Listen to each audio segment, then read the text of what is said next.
Hello நண்பா, மறுபடியும் ஒரு உண்மை சம்பவ கதையோட தான் வந்திருக்கேன். இந்த கதை கொஞ்சம் ஷார்ட்டா இருக்கும். ஆனா உண்மையிலேயே ரொம்ப ரொம்ப இன்ட்ரெஸ்டிங்கா இருக்கும்.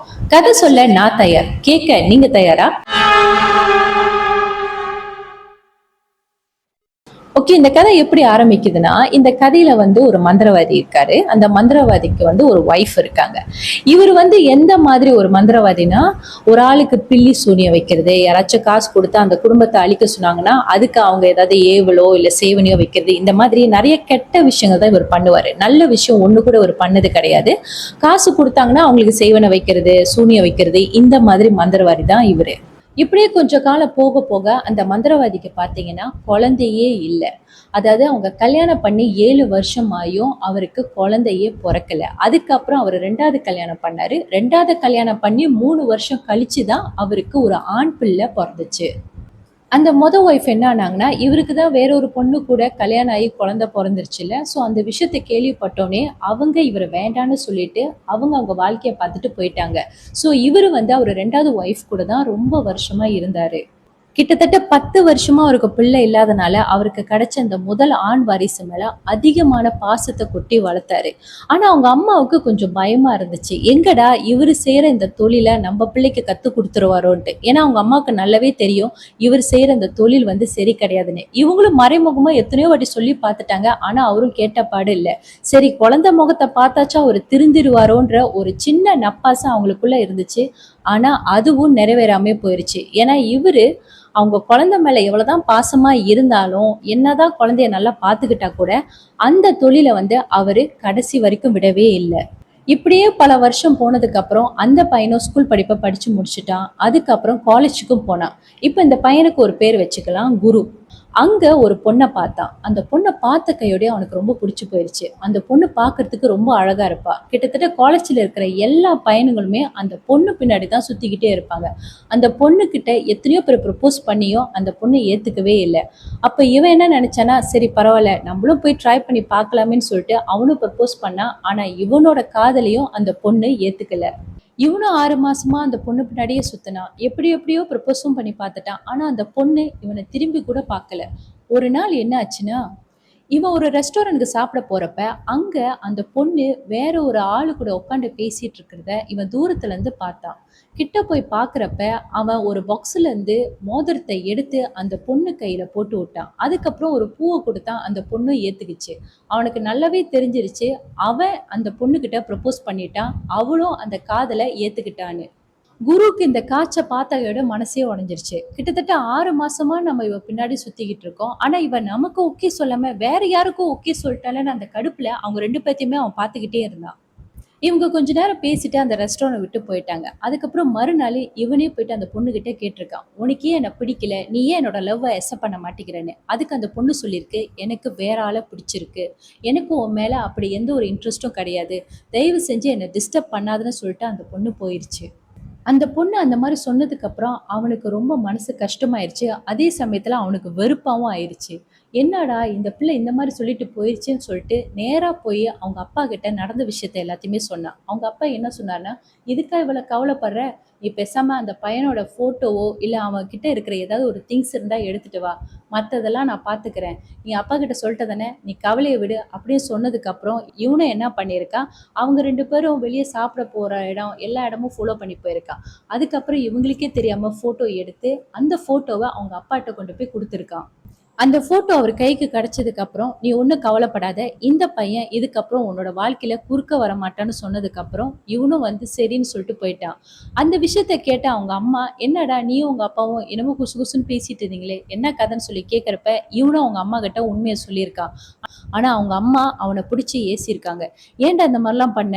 அவர்கிட்ட ஃபோட்டோ கிடைச்சா அவன் என்ன ஆவப் போறானோ? இதெல்லாம் நீ தெரிஞ்சு தான் பண்றியான்னு?" சொல்லி கேட்கிறப்ப, அப்பா எது செஞ்சாலும் என்னோட நல்லதுக்காக தான் இருக்கும்னு சொல்லிட்டு அவனும் பேசாம போயிட்டான். ஆனா அவங்களுக்கு நல்லாவே தெரிஞ்சிருச்சு, இவரால அந்த பையனுக்கு ஏதோ ஒரு ஆபத்து இருக்க போதுன்னு. அவங்க நெனச்ச மாரியே ஒரே வாரத்துல அவன் அடிபட்டும் செத்துட்டான். அந்த பையன் செத்துட்டான்னு தெரிஞ்சதுக்கு அப்புறம் இவனுக்கு அப்பதான் கொஞ்சம் நிம்மதியா இருந்துச்சு. இதுக்கப்புறம் என்னோட காதலுக்கு யாரும் குறுக்க வர மாட்டாங்கன்னு நினைச்சிட்டு திரும்பவும் அந்த பொண்ணுகிட்ட போய் அவன் ப்ரப்போஸ் பண்ணான். ஆனா அப்பயும் அந்த பொண்ணு அவனை ஏத்துக்கல.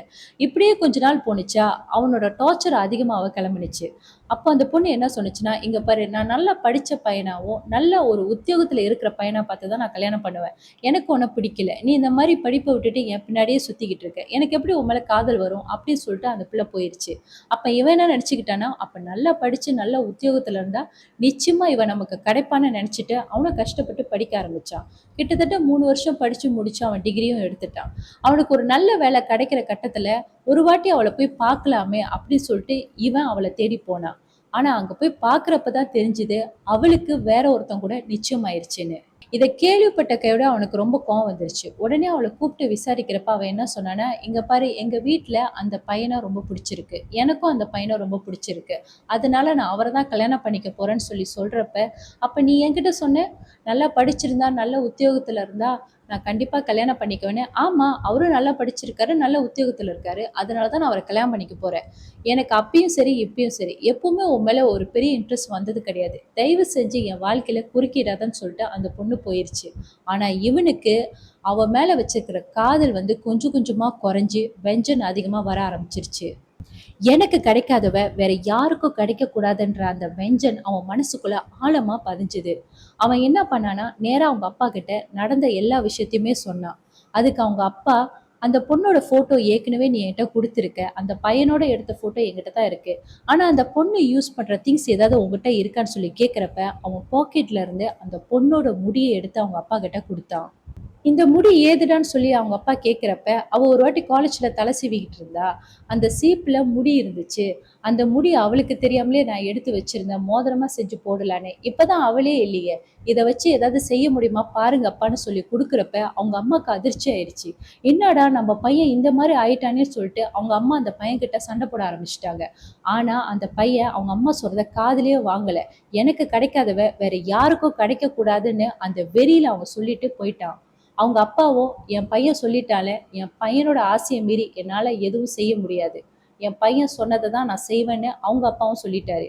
இவங்க அம்மாவுக்கு ஒரே பதட்டமா போயிருச்சு. ஐய்யய்யோ! இந்த மாரிலாம் பண்றாங்களே! ஒரு பொண்ணோட சாபத்துக்கு ஆளாவுறாங்களே!